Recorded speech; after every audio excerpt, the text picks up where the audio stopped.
Assalamualaikum warahmatullahi wabarakatuh. Halo, apa kabar teman-teman? Bagaimana kabarnya hari ini? Semoga dalam keadaan sehat ya. Oke, terima kasih banyak teman-teman yang sudah menonton dan subscribe channel ini. Saya doakan kalian semua selalu berlimpah kebahagiaan, kesehatan, dan mendapatkan rezeki yang melimpah.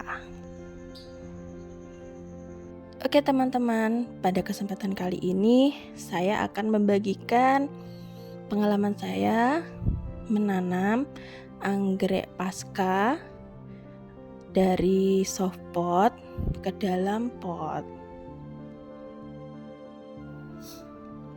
Ini adalah anggrek bulan pasca ya teman-teman.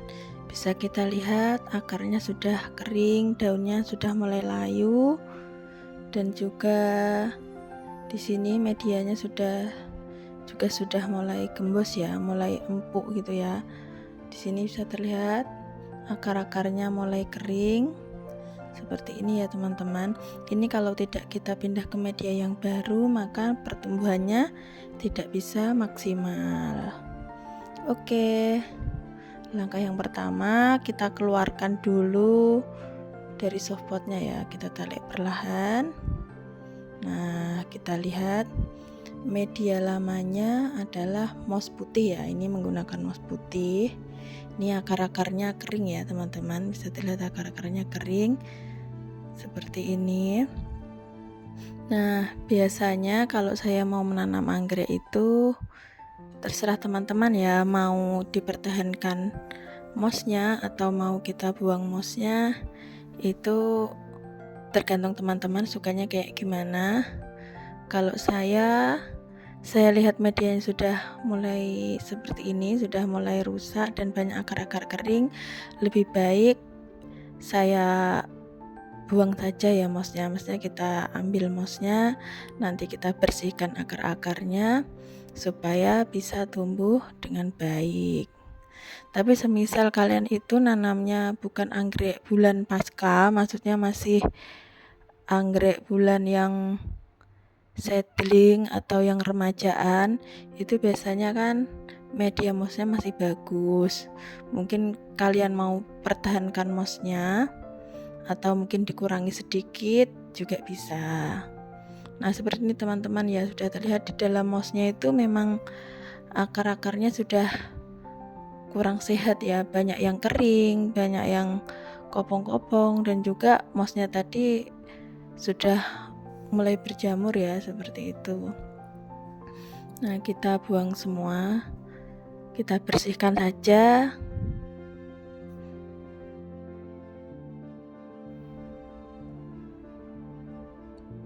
Kita buang semua mossnya ya, kita bersihkan sampai bersih. Nah, coba terlihat semua akar-akarnya seperti ini. Nah, untuk akar-akar yang kering bisa kita potong menggunakan gunting ya teman-teman.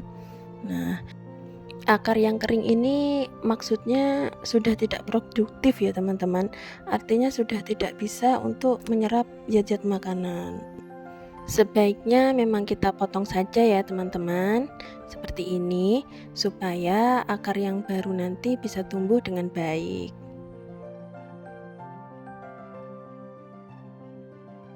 Bisa pakai gunting, kalian mau pakai cutter. Sebenarnya yang paling bagus itu kalau kalian punya gunting khusus tanaman ya, itu enak buat motongnya. Kalau saya ini kan gunting-gunting biasa, guntingnya agak tumpul ya kayaknya, jadi buat motong agak susah juga sih. Nah, seperti ini ya teman-teman. Ini kita bersihkan semua. Nah, terlihat ya, kering. Nah, kita sisakan nanti adalah akar-akar yang masih hijau, yang masih berisi, itu adalah akar-akar yang masih produktif.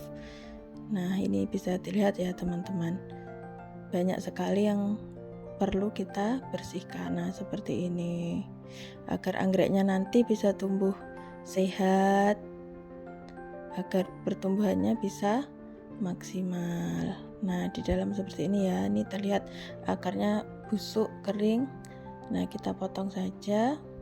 Nah, seperti ini. Kita bersihkan semua.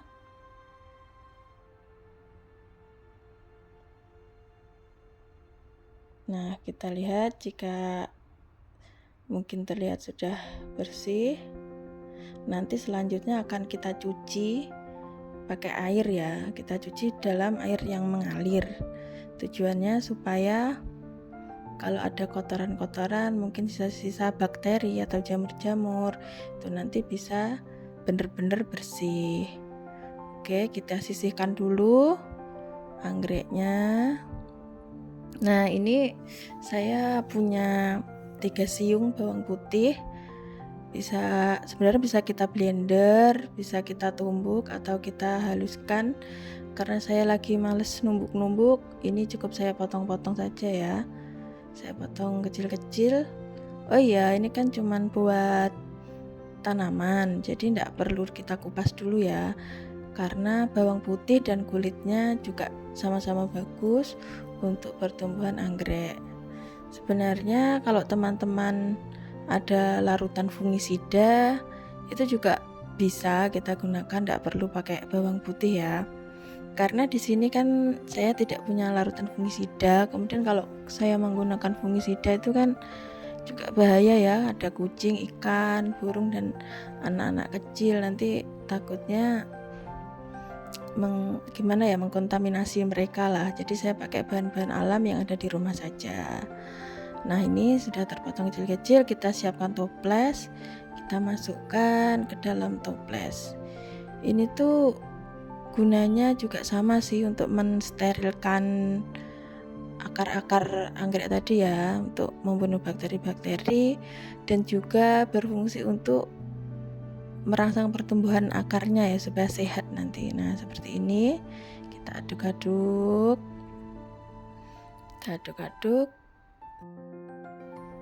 lalu kita biarkan 5-10 menit ya, biar sari-sari bawangnya masuk ke dalam air. Nah, sambil menunggu kita bisa membersihkan dulu anggreknya tadi ya. Si anggreknya tadi kita cuci bersih semua bagian, mulai dari daun, kemudian batang, akar, terutama bagian akar ya, kita bersihkan, kita kocor pakai air mengalir. Ini saya nyuci di keran saja ya teman-teman ya, di wastafel. Nah, seperti ini kita cuci. Hati-hati ya pada bagian akar-akar yang masih muda, jangan menggosok terlalu keras, kasihan ya mereka nanti bisa terluka. Kita pelan saja, kita cuci bersih seperti ini, tapi tidak perlu pakai sabun ya teman-teman. Cukup kita cuci-cuci seperti ini saja daun-daunnya, yang penting bersih lah. Nah, ini akar-akar barunya ya, seperti ini teman-teman. Bisa kita kocor seperti ini sampai bersih. Tujuannya supaya bakteri-bakterinya atau kotoran-kotorannya jatuh. Oke, kita sudah menunggu 10 menit. Kita tuangkan sedikit larutan bawang putih tadi ya, kita sisihkan sedikit di wadah kecil. Ini nanti gunanya untuk menyiram anggrek. Nah, ini anggreknya yang sudah kita cuci tadi, sudah kita cuci bersih. Kita rendam dulu ya di dalam larutan bawang putihnya. Kita masukkan, pastikan semua bagian-bagian akar itu terendam semua ya dalam larutan bawang. Kalau misal nih bagian akar yang atas belum terendam, bisa sedikit kita tekan ke bawah supaya terendam semuanya. Kita tekan pelan saja ya teman-teman, lalu kita diamkan selama 5-10 menit. Sambil menunggu 5-10 menit, ini yang kita sisihkan tadi, kita gunakan spons bedak. Ini saya pakai spons bedak bekas. Kita gunakan untuk mengelap daun-daun dari bunga anggreknya. Seperti ini bagian atas, bagian bawahnya juga, semua bagian daun kita elap.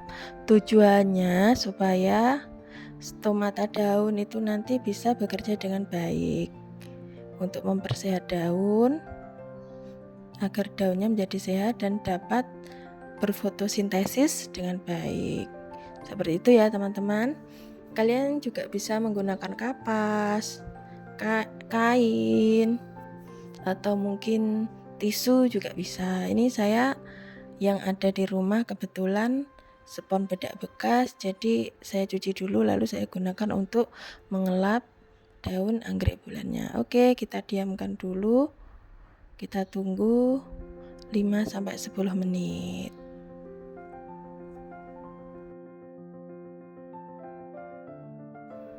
Nah, di sini untuk media tanam saya punya arang. Kemudian saya punya pot gerabah seperti ini ya, pot untuk anggrek yang ada lubang-lubangnya. Nah, ini anggreknya tadi yang sudah kita diamkan selama 10 menit. Kalau misal kalian di rumah mau pakai pakis cacah, mau pakai sabut kelapa juga bisa, atau mungkin pakai media yang lain yang kalian sukai juga bisa. Seperti itu ya teman-teman ya. Jadi opsional saja ya. Karena tempat saya itu yang punya kebetulan arang dan yang paling mudah didapatkan arang, jadi saya gunakan arang. Kita letakkan arangnya. Kita gunakan arang yang tidak terlalu kecil tetapi juga tidak terlalu besar, yang cukup saja ya. Supaya apa? Supaya nanti ada rongga-rongga untuk tempat berkembangnya akar-akar dari si tanaman anggrek tersebut. Seperti itu ya teman-teman. Nah, seperti ini ya. Arangnya juga tidak usah terlalu banyak. Kita tata asalkan anggreknya nanti tidak goyah gitu saja ya.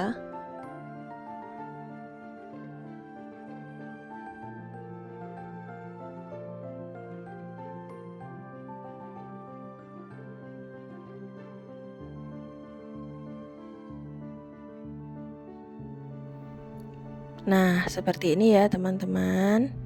Anggreknya sudah tertanam. Oh iya, karena ini menggunakan arang, saya mau menambahkan sedikit sabut kelapa di atasnya. Tujuannya hanya untuk menjaga kelembapan. Kalau misal kalian punya akar kadaka, pakai moss atau yang lain juga bisa ya. Kalau semisal kalian tidak mau pakai, tidak dipakai juga tidak apa-apa sih. Ini tujuannya hanya untuk menjaga kelembapan, supaya misal kalau kita nyiramnya tidak setiap hari, mau 2 hari sekali, seperti itu juga bisa ya teman-teman. Nah, inilah tanaman anggreknya sudah kita tanam di dalam pot. Oh iya teman-teman, kalau kalian menggunakan ini sabut kelapa, sebaiknya kalian cuci dulu ya. Kalian rendam bisa 2-3 hari. Tujuannya untuk menghilangkan zat tanin yang ada di dalam sabut kelapa. Selanjutnya ini bisa kita siram pakai air bawang tadi ya teman-teman. Kita siramkan seperti ini. Tujuannya supaya pertumbuhan akarnya bagus dan sehat.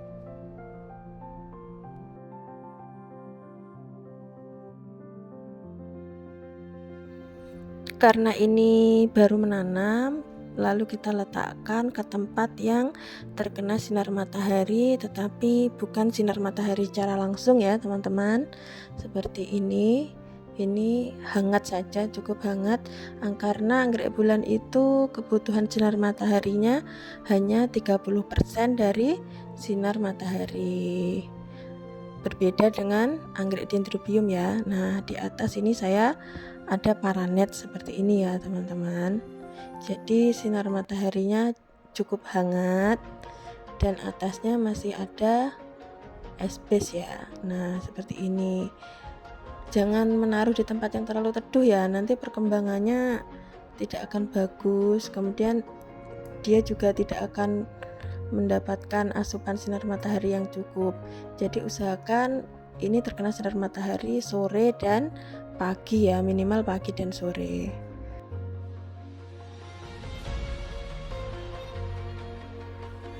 Oke teman-teman, sekian dulu ya tips dari saya untuk hari ini. Terima kasih telah menonton, semoga bermanfaat. Mungkin teman-teman punya pendapat lain, silahkan tulis di kolom komentar ya. Semoga anggrek yang kita tanam selalu sehat, tumbuh subur, dan beranak pinak. Oke, terima kasih. Wassalamualaikum warahmatullahi wabarakatuh. Bye-bye.